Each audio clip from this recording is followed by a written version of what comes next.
Hello everyone and welcome back to Stir the Coco. If you're new here, bienvenidos. That is welcome in Spanish. I'm your host, Posh Teacher.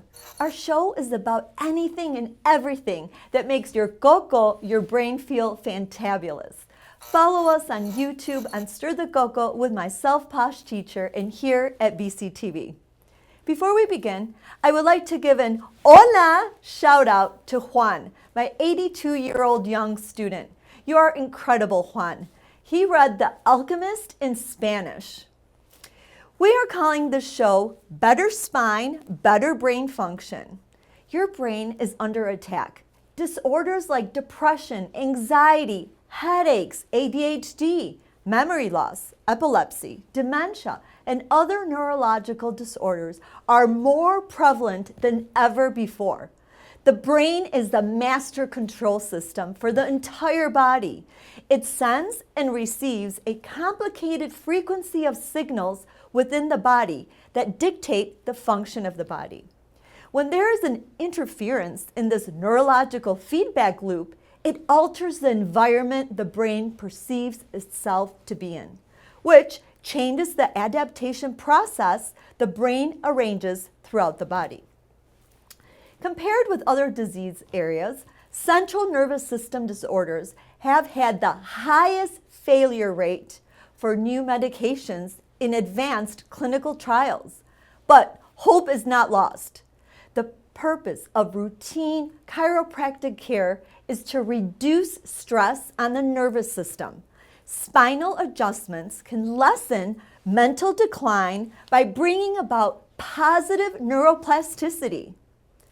A study conducted by the International Research in Philosophy Symposium discovered that chiropractic adjustments result in significant and almost immediate improvement in all areas of brain function. Conducted over a 3-year period with 100 volunteers, the study used post-EEG scans to measure changes in brain wave patterns. Patients who underwent regular adjustments saw a notable increase in alpha brain wave patterns, which are associated with health, healing, and relaxation. A more relaxed brain allows for more efficient thought life and stronger short-term and long-term memory. We've all heard the term brain fog, right? What do you think happens to the brain when you don't move regularly? What happens when you sit 8 to 12 hours a day? Your joints seize up over time. Your bones don't move as well and become misaligned. Tension in the nerves and muscles develop. The nerve signals from your joints don't travel to the brain as well. When the brain is functioning better, the body will definitely follow. Having a mobile and aligned spine and healthy, robust nerve signals flowing in and out of your brain are vital to your health. A study conducted by the Spinal Research Foundation and published in the Journal of Neuroplasticity shows that chiropractor spinal adjustments significantly increase activity in the brain's prefrontal cortex, the area where higher learning and cognition happen. The study was conducted in January 2016 in a lab of an independent medical professor from Aalborg University Hospital in Denmark, where his bioengineer collected and analyzed the data. Chiropractors have long observed a wide variety of changes in the people under their care following adjustments, with patients reporting that they feel better or focus better, and those who notice improvements in movement and coordination. The prefrontal cortex runs important control mechanisms, including your joint position, and that is the brain's ability to know where the arms and legs are in space. It also controls mental rotation. In simple terms, it's when you imagine how something would look like if it were turned around or flipped or viewed from a different angle. The study showed that a chiropractic adjustment changes the brain function by almost, are you ready? 20% on average. Researcher Heidi Havoc noted that this effect on the function of the prefrontal cortex could explain many previous research results, such as improvements in sensory motor function relevant to falls prevention, better joint position sense in both the upper limb and the lower limb. It also improved muscle strength in your lower limb muscles, better pelvic floor control, and better ability to carry on mental rotation of objects. To recognize some objects, you may need to mentally rotate them. For example, to recognize the letter P versus the letter B, if they were not upright, you would need to rotate them in your mind to figure out which letter it was. Havoc said that she and her team are excited about the evidence regarding the location of changes post-adjustment. This is solid scientific evidence that adjusting the spine changes the way the prefrontal cortex of the brain is processing information from the arm. She said it demonstrates we change the way the brain works and shows that spinal function impacts brain function. All right, with that amazing piece of information, let's go to our Spanish class before we go and chat with our guest today. So, our Spanish, number one, número uno, my back hurts. Me duele la espalda. Me duele la espalda. One more time. Me duele la espalda. But after chiropractic care, this condition might change. Número dos, number two. I feel really good. Me siento muy bien. Me siento muy bien. One more time. I feel really good. Me siento muy bien. Perfecto. Let's go on to number three. Número tres. I have good posture. Tengo buena postura. Tengo, which means I have, buena postura. I have good posture. One more time. Tengo buena postura. Perfecto. Let's review. Quiz time. I have good posture. Tengo buena postura. I feel really good. Me siento muy bien. Last one for our quiz. I have a backache. Me duele la espalda. I hope you got all these right. Muy bien. We are off to our interview with Dr. Mintz. Yeah, I know. Wait, yeah, you just look at that. It's so sad.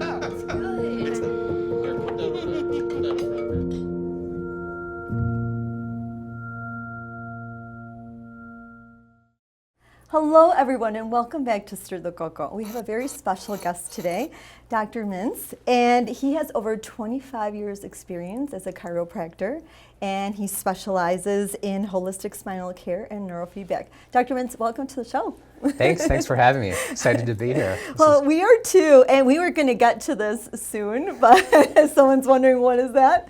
But first of all, can you share your journey of what led you to become, a chiropractor? Sure. So when I was growing up, my best friend's dad was a pediatrician. And I loved, he was a great guy, and he took me under his wing a little bit. So even though he tried talking me out, I was like, I want to be a pediatrician. He's like, oh, the hours are terrible. You get calls in the middle of the night. But I went to undergrad at Michigan State University. I was pre-med in the Lyman-Briggs program, which is a science program, taking other classes besides sciences. And I ended up taking an anthropology class on culture, health, and illness. And it was really interesting. We had acupuncture, Chinese medicine, Ayurvedic medicine, chiropractic came up, a few other things. And long story short, I ended up being interested in I had never heard about chiropractic. So the chiropractor who was supposed to come speak to our class, she couldn't make it. So I asked the professor for her information. I said, I want to just check this out. So I ended up going to her office, and she wasn't too far from campus, and spent some time with her. And it sounded, the more I learned about it, the more interested I became in it. And then I went to back then we didn't have the internet. Okay. So I opened up the phone book, literally, started calling chiropractors in the area, and I went to go visit another chiropractor. He was younger at the time. He was probably in his mid-30s, and so we kind of connected on that, and I ended up getting adjusted. He's like, oh, you should be getting adjusted. Within a few months, and I played, as we talked, I played tennis. Yes, I played baseball, soccer growing up, and I had a lot of sports injuries, mostly shoulder, neck stuff. I started getting adjusted. Within a month, my neck and shoulder pain was gone. But then I also noticed as I continued going, I had chronic respiratory issues, asthma, allergies. I had pneumonia quite a bit throughout middle school. And within a few months, I wasn't using my inhaler anymore. My allergies were better. I'm like, what is this stuff? So, it made such a difference for my health and my life that I said, I want to become a chiropractor. This is what I want to do. So. Okay, what an amazing story. Right, yeah. And you experienced it, Yeah, I did. And to me, it was honestly, it was a little bit voodoo-ish. He was like, what are you doing? So, but as we'll talk more, the nervous system and the brain control everything from your breathing to your digestion to body chemistry, everything. So. Oh, we're excited to hear all that. And actually, let's start with your neurofeedback program. Right. Explain to our viewers, what is it and what are the benefits? Because that sounds kind of complex. Yeah, so neurofeedback's been around for quite some time, the 1950s is really when it started being developed. But neurofeedback, it's a brain-based brain training program, and it's based on something. Are you familiar with neuroplasticity? We are, because we do a little Spanish section in the beginning of these shows. Oh, okay. We always talk about how it's good for neuroplasticity. Yeah, so it's brain training. It's creating new neural pathways for the brain. So I see a lot of people, kids and adults, with things like attention and focus issues like ADHD, anxiety, depression, which unfortunately since COVID, I've seen more and more kids coming in and adults too with anxiety, depression from being, isolated and just the stress of going through that. I got into neurofeedback myself because I was having a really hard time, not so much falling asleep, but staying asleep. I had insomnia, and I would wake up in the middle of the night and my brain would be going a million miles an hour and I couldn't turn it off. So a colleague of mine told me about neurofeedback, but essentially it's training the brain to go back into a balanced, regulated state so that the brain can create these new pathways and develop the ability to, I call it chill. The brain can actually relax and regulate. So no matter what the condition is, neurofeedback helps the brain to regulate better, it helps balance the brain. It's great because it's non-invasive, there's no medication, it's a root What did cause. they do? Do they put, things on your head? Yeah, when you're basically, you're sitting in a reclining chair, there are sensors that we place on the ears and on the scalp. We put some headphones on, you're listening to music or watching something on a screen, and the brain's getting feedback from the music or what's on the screen as they're doing the program.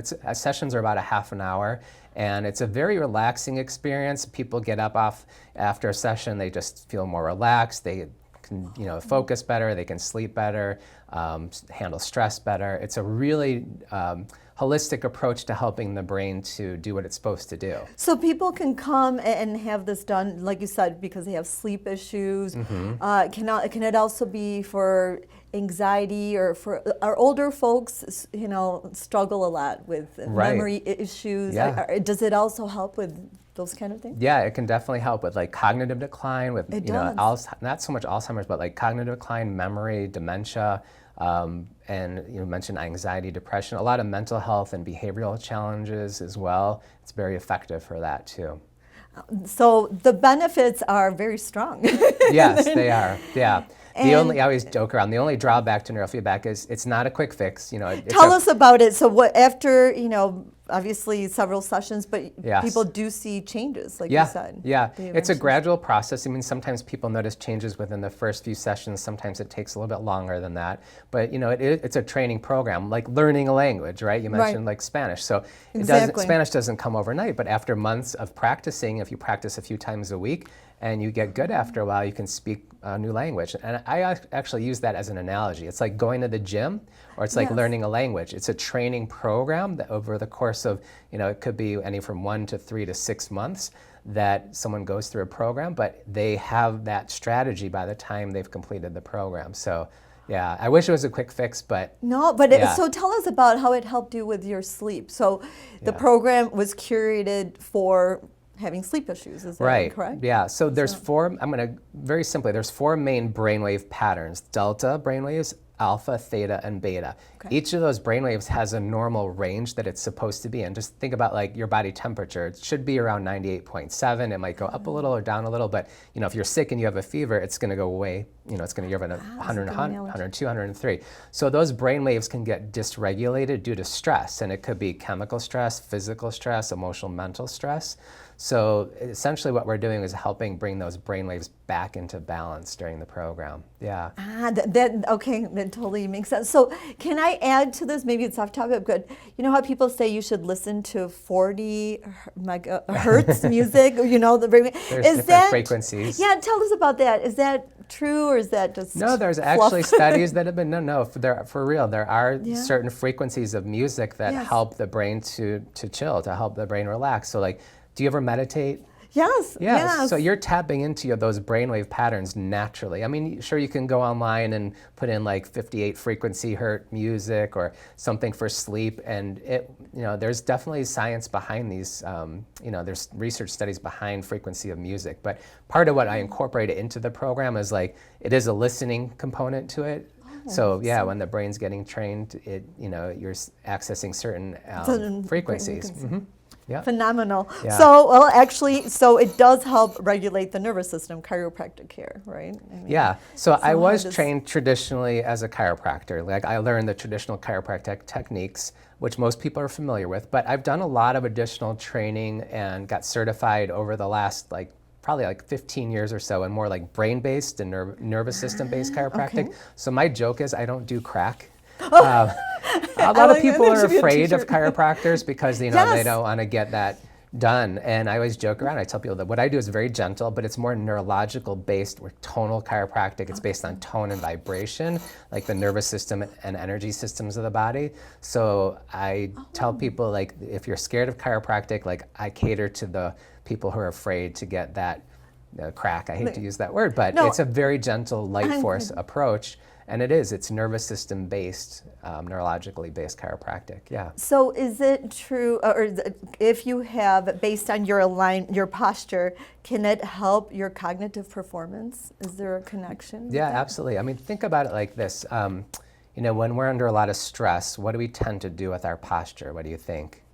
Slouch. You got it right away. So I'm going to exaggerate, but we tend to do it. We clench our jaw, so tension in Yes, the jaw. mouth guard. Right, Yes. TMJ and headaches. Yes. We crank our head forward. We round our shoulders forward, which restricts our breathing. So people who don't breathe, we need to breathe fully. So that restricts your breathing. It affects your organ system. So every single physiological function of the body is regulated and moderated by your nervous system and your postural patterns. So have you heard of defense posture or stress posture before? No, please tell us. Yeah. We want to learn. So like when we're a lot of stress, we have our different aspects of our nervous system. There's our parasympathetic and sympathetic nervous system, without getting too deep into the science. Okay, no, that's but good. our body goes into stress mode when we experience a stressful event. It could be like dealing with a fight or an injury or an accident or something, and we go into protection mode. Short term, our body innately is doing that, and it's brilliant for doing that. It's to protect us from anything else. So we go into that protection mode. Long term, to stay in that is not such a great thing. So we go into that stress posture. I mean, you probably see people walking around with their head forward, shoulders up to the ears. They're kind of like, you can just see the tension in their body. And we call that stress posture or defensive posture. So one of the techniques that I do that I was trained in and got certified, it helps take the nervous system out of that defensive stress mode into a place of like ease and peace and alignment. So people notice changes in their posture and their breathing, their digestion, their mood. So yeah, it's even all their connected. digestion. So it's all connected, right? Yes. I mean, think about it. Like what organ controls everything? well. Your brain, I would say your right? brain. Yeah, Your I mean, coco. your coco. It's the coco. So that's why. I mean, it's amazing that the name of this program, because your coco that controls everything that we do, everything, and posture is directly connected to that. Tell us how we should be, standing. What kind of posture? Like I heard in the Army, they say go like this. I mean, is there a quick I gotta check my posture? Yeah, well, should we be ideally your doing? head is centered over your shoulders, so your head's not forward. Your shoulders are slightly relaxed and back instead of being rounded forward. And your head, your shoulders, and your hip bone should be, if you look from the side, should be aligned. There should be like a nice straight line going. Most people walk around with their head like 3-4 inches in front of them, their Yes. shoulders forward. Yeah, so. So actually, that probably leads to our spinal alignment. Yes, this is our spine. Please, it kind of looked like an elephant to me on the side of the ears. Yeah, I can joke around like. Tell us some funny No. things. That So, this is a plastic model of a spine. This is your skull, right? So your brain sits up there, and connected to the brain is your spinal cord. Spinal cord goes all the way down to your tailbone, your sacrum area. These yellow guys, these are nerves that pass out, and these nerves control and coordinate. There's trillions of messages going between the brain, the nervous system, out the nerves to all the organs. Every cell, tissue, and organ has nerve supply to it. So in my type of chiropractic, instead of like forcefully pushing the bone back into place to correct anything that's out, I do very gentle contacts, almost like some people call it like acupressure, but it's really not, in specific areas to help that area of the nervous system get connected back to the brain so the body can release. And so it's a very gentle approach, but this is what the human spine looks like, and we're just helping the nervous system function optimally so that not only someone can feel great, but their body functions optimally. So if it's misaligned, could it affect, like you said, cognitive function? Yeah, absolutely. Yeah, absolutely. Especially the upper cervical, the upper neck area. This is a Houston control for everything else. So we talk a lot about the brain-body, mind-body connection, right? Yes. We can't really separate the mind from the body because it's all connected. But this area especially is very important because if anything shifts from its normal structural alignment, or if there's, we call it neurostructural shift, where there's tension on the nerves or the tissue surrounding the nerves, that is like static on the line. So imagine me talking to you on my cell phone, like that's what it's like when the brain has that neurological tension. So for our older folks, if you're in your 70s or in 80s, is it realistic that they could still have positive, realistic changes if they got aligned? Yeah, absolutely. What I mean, kind of obviously, things? the younger you are, the more the body's adaptive to what's gone on. But the more stress we've accumulated over the years, the more it takes to help retrain that. But I've had a lot of patients in their 70s and 80s, and they've seen some good changes. Can you share do you have any personal patient stories that they've gone through a change completely? Yeah, just recently I had a patient. She's been going through a lot of stress in her life. She carries a lot of tension in her neck and shoulders, and she has what's called that carpal tunnel, where there's like tingling and numbness in her hand. She works as a legal secretary, and she was experiencing a lot of like neck and shoulder pain, but also headaches as well, like tension headaches. So she's been coming in for I think she started about a month ago. So we've done like a half a dozen visits or so, and she's already noticing like the numbness is gone, her headaches, the frequency is still there, but the severity has decreased already. So she's already, and her neck pain is pretty much gone as well. So, and that's within a month of coming in. So that's just an example of a patient, yeah. So should someone make it a routine to go to the chiropractor? Should that be on our list, like we go to the dentist or anything else? Should we put that on our list? Well, everyone has their different philosophies as far as their health is concerned, and I educate people, like, your spine is your lifeline, and you have to take care of that. And again, like, you brush your teeth every day, but your teeth don't hurt you. Most people associate chiropractic with back pain or neck pain. Yes, which that's it's, the stigma. obviously, it's great for that. But when it comes to, like, taking care of your body and your health, like, a lot of people are more proactive, and they want to do things that will enhance their health. So I have a lot of patients that do come in for what we consider, like, wellness care, or they come in for tune-ups. Like, I had a mom and her daughter, they haven't been in quite some time. We were laughing about it. They haven't been in since October of last year. Here we are almost a year later. Yeah. But, she's like, we need to get tuned up today. They're tuned up. I love that. I think we should all get our tune up. Right, tune up, exactly. Yeah, some I people love come in on a that. regular basis, and some people I only see them when they're hurting. But, I tell patients, like, you brush your teeth every day, your teeth don't hurt, but you do go to the dentist. Yes, you're right. That's all important. You get your eyes checked, your teeth checked, you get your spine checked, right? Well, yeah, we're going to put that on the list. Right. Spine check. And actually, what are some key, from your advice, key factors from the holistic approach that we should integrate into our lifestyle? Yeah. What are key things that we should, as a takeaway from you? Yeah, I mean, there's a lot of things, but I think, there's a couple things that I feel are really important. The first one is, like, nutrition and diet, because what you put into your body is your fuel. So eating, healthy, try and do organic, like fruits and vegetables, and clean eating. Clean eating. Yeah, Love that. things like that. Hydration is very important for the spine as well, because Oh, it is. yeah, Tell us about that. We're big on that. These circular are your discs. So you Yes. hear people having, like, disc herniation Yes. or disc bulges or Yeah. a slip. So these discs are very spongy, almost like a sponge-like material.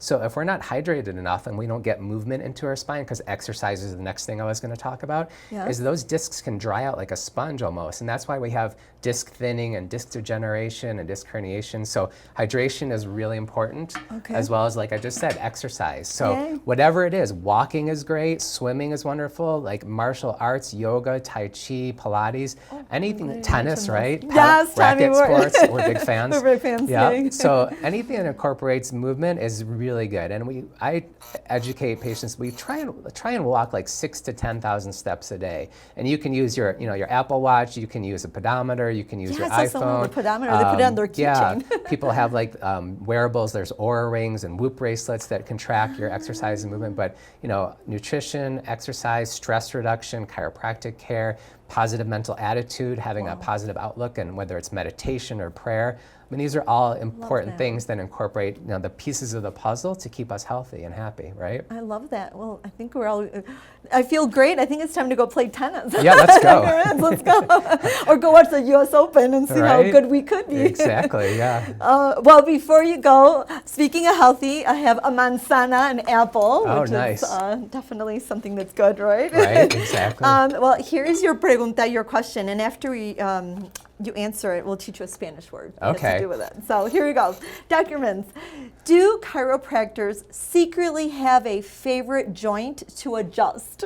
Oh my gosh.